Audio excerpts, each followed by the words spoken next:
Karine Lambert, bonjour. Bonjour. Un grand merci d'avoir accepté l'invitation de la Fringale culturelle. C'est un plaisir de vous rencontrer. C'est notre toute première fois en entretien.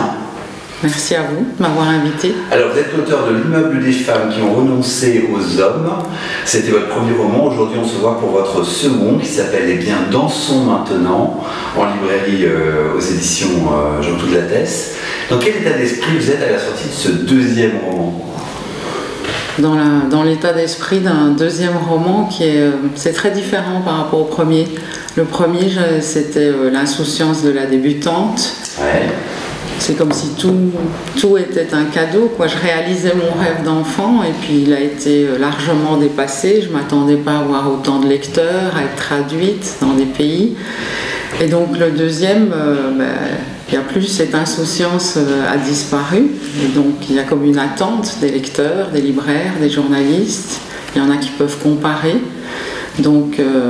Alors justement, le succès du premier, c'est quand même pas mal. Traduction, enfin, livre grand format, livre de poche, traduction dans d'autres pays. 7 langues. 7 langues, c'est même pas. Oui, pour un début, vous n'avez pas fait semblant. Non. Bravo Karine. Et donc, de là, au moment où on se met à écrire le deuxième. J'ai commencé à écrire Ça, c'est bien. avant qu'il sorte. C'est la pression, la crise. En fait, non, pas tout à fait. En fait, j'ai commencé à écrire sous cette pression un livre que j'ai mis dans un tiroir au bout de 6 mois parce qu'il ne me touchait pas et j'ai recommencé en écrivant celui-ci. Et du coup, j'étais débarrassée de cette pression du deuxième. Alors justement, comment est née cette histoire de ces deux personnages qui tout opposent, qui ne sont pas des jeunes sexy, ce sont des personnes âgées et que vous allez faire tomber amoureux? C'est ce qui m'a plu, c'est de mettre en lumière des gens qui ne sont pas sexy, parce que c'est à la fois très contemporain et complètement tabou, l'amour à cet âge-là. Et donc, quel âge ils ont? Marguerite a 78 ans et Marcel 73. Et donc, ils pensent que pour eux, c'est fini.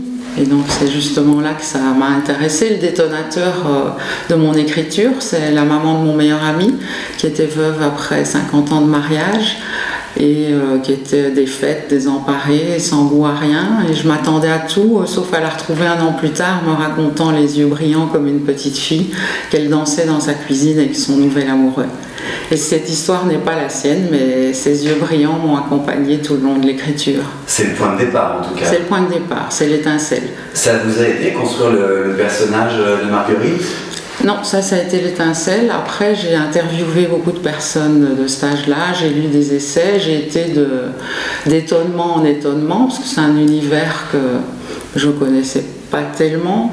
Puis je me suis rendu compte à quel point, justement, les vieux n'avaient pas la cote chez nous, contrairement aux civilisations africaines ou asiatiques où les personnes âgées sont des sages vénérés. Dans les cultures occidentales, c'est pas du tout ça.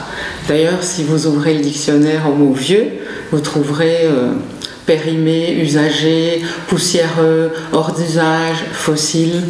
Et donc c'est pour ça que j'ai choisi de mettre en exergue la phrase d'Apollinaire « Il est grand temps de rallumer les étoiles ». Vous voudrez dire ancien alors? Ancien, oui, peut-être. Peut-être. Mais ça, l'évolution des générations va assez vite, mais ce sera nous un jour. Alors après, il y a un autre personnage, Marcel. Oui, Marcel. Qui vient d'un univers très différent de Marguerite. Oui, Marcel est pied noir, il est venu d'Algérie quand il avait 12 ans. Et moi, ce qui m'a plu, c'est de mettre en contrepoint deux personnages complètement différents qu'on n'aurait jamais pu imaginer ensemble. Mais c'est le concours de circonstances qui va faire qu'à un moment sera la bonne personne au bon moment, au bon endroit. En tant que romancière, en écrivant cette histoire, qu'est-ce que vous avez appris sur l'humain? Énormément de choses.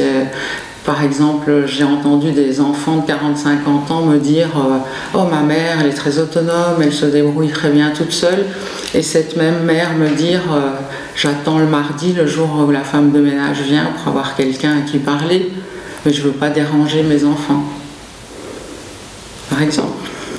En écrivant cette histoire d'amour, il tombe amoureux très tard, une deuxième fois, donc c'est la seconde chance. Oui. Et d'ailleurs, ils se demandent s'ils peuvent, si on peut aimer une deuxième fois, c'est le deuxième premier baiser de leur longue vie.